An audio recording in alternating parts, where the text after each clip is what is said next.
Welcome everyone. Let's begin our lesson for today by going over the learning goals and success criteria. First, what are we learning? We're learning how to graph an inequality on the number line, how to recognize patterns in the graphs of linear inequalities, how to recognize that all real numbers can be factors of all other real numbers, to recognize that numbers do not have to divide evenly in order to be considered factors, to critique the work of others and examine multiple methods and techniques to solve problems, to determine the best course of action when completing problems and recognize that it is important to have multiple techniques to solve a problem, to determine the placement of various numbers on the real number line, and to find the relative position of real numbers that are undergoing mathematical operations. How are we learning it? Through the I Cram to Understand assignment and the Reasoning with Real Numbers review notes and the Reasoning with Real Numbers review assignment. When can we use this information? To determine which scores you can receive on your final exam that will allow you to pass the course, to recognize that there are an infinite number of solutions to every problem and that the most important factor in solving any problem is to find the best approach, to organize thoughts and ideas about any topic in order to provide a valid argument for your thoughts, beliefs, and ideas, and to organize your thoughts and ideas according to a given structure, such as planning out the events of a day based on time, duration, and number of tasks. How do you know you learned it? By getting a score of 4 on the I Cram to Understand assignment and a 4 on the Reasoning with Real Numbers review assignment. Now let's take a look at our agenda for today. We will begin by going over our learning goals and success criteria. While we do that, you'll fill out your Get It Started.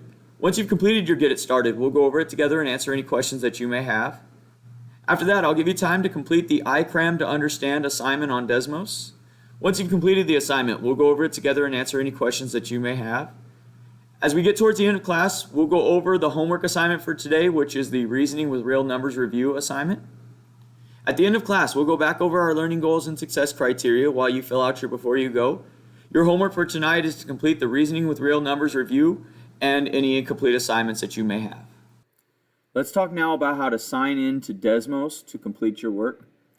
So what we're going to do is you're going to click on the link to go to the assignment, and it should take you to a page that looks kind of like this.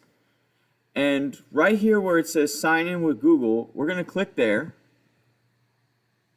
it's going to pop up with our email accounts. You're going to click on your school email account, and it should already have you logged in because you should have already been logged in using Google Classroom. From there, I'm just going to click Start the Activity, and it will take me into the assignment and allow me to begin. So that's how you will log into Desmos using Google. Let's take a look now at the I Cram to Understand assignment. So the assignment begins with our learning goals and success criteria here. If we scroll down, there's a link that takes us to the Desmos activity. If we click on that link, it should take us to a page that looks like this. We'll go ahead and click Start the Activity. The activity begins with our learning goals and success criteria here as well. We'll go ahead and click Next. There's an introduction video here that you can watch. All hail, the king of Cram is about to take his throne! This is really sad, Will. It's 10:30 and you're just now cracking open that book. No, that's not true. Now, I cracked it earlier when I had to write down this honey phone number right there next to the periodic table. Hey, you want to hear a little chemistry rhyme? No, not really. Here. Little Timmy took a drink, but he will drink no more. For what he thought was H2O was H2SO4. That's how I remember the equation for sulfuric acid. Look, I got one. Little Carlton was a boy whose body was short and stumpy. He never shut his mouth, so I kicked his little rumpy.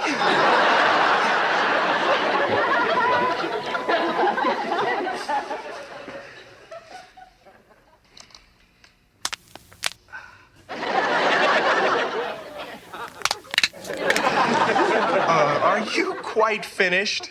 Yep, already.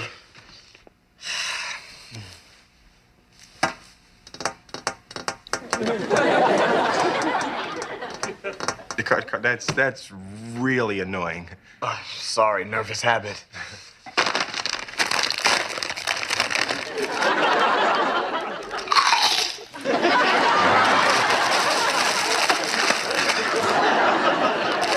Sorry, nervous habit. Now let's take a look at the assignment overview. So in this assignment, we will be trying to figure out what score you need to get on the final exam in order to pass the class with various different grades. We will work through multiple scenarios to figure out what possible scores you could receive on the final exam in order to pass the class. Here's a rubric for the final exam. This is the actual rubric that goes with our final exam for this class. So you'll go ahead and use that to help you. Now it says, let's assume you have had scores of 2, 4, 4, 4, and 4 on each of the first 6 tests of the school year. The next test is the final exam. If you hope to achieve an average score of a 4 for the school year and pass class with an A, what scores could you get on the final exam to achieve that score? Make sure to write your answer as an inequality. So we're going to add all of these up. So 1, 2, 3, 4, 5, 6. And then we're going to add plus x, some number that we need to get on our next test. And then we're going to divide that by 7. We want that to be greater or equal to 4. So let's take a look at what this answer should look like. It should look like this. We're going to enter our scores: 2 plus 4 plus 4 plus 4 plus 4 plus 4 plus 4 over 7 is greater than or equal to 4. And we need to add in our score that we don't know, that one there. And you would just solve for x here. So I would multiply both sides by 7 and then subtract this total from it and see what score I need to get. So that's the score I would need to get. If you hope to achieve an average score of a 3 for the school year and pass the class with a B, what scores could you get on the final exam to achieve that goal? So we would basically take the same thing, but instead of trying to get a 4, we're trying to get a 3. So we would solve that for x. Now we'll move on to the next one. So let's assume that you had those scores. It says, given the score you found that you needed. So on the previous one, let's say I needed a 3 on the next test to get a 4 for this class. Then I'm going to go ahead and see what do I need to get correct to get there. Well, in this case, it says I need to have a score to get a 3. I need to have a score of 16 or higher. So 16 to 25, but I could also get a 4. That would get me at least the score I need. So I would need my score to be greater than or equal to 16. Now, that's not necessarily the correct answer. You'll base it off of what you did on the previous one. But once you get here, you're just going to figure out what scores you need. So that'll do that. Now we'll go ahead and move on to the next one. Now we're going to assume different scores, and you're going to do the same thing. Same process we did on the previous one, but just with the different scores. And then you'll look at and see what score you need to get here. Then again here, and you'll continue this. And then at the end, there's a video here to congratulate you on passing the test. She dances in the sheets at night. She dances to his needs.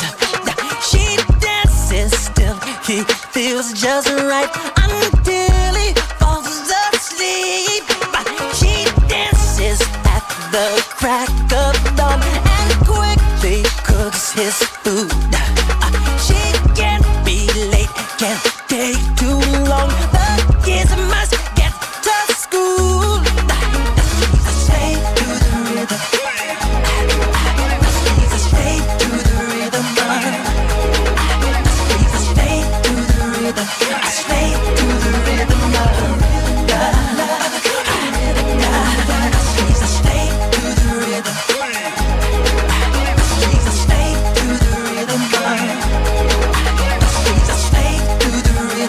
Stay to the rhythm. Stay to the rhythm.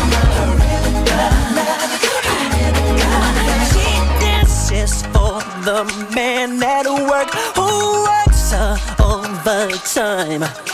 She can't be rude as she says, I must be home tonight.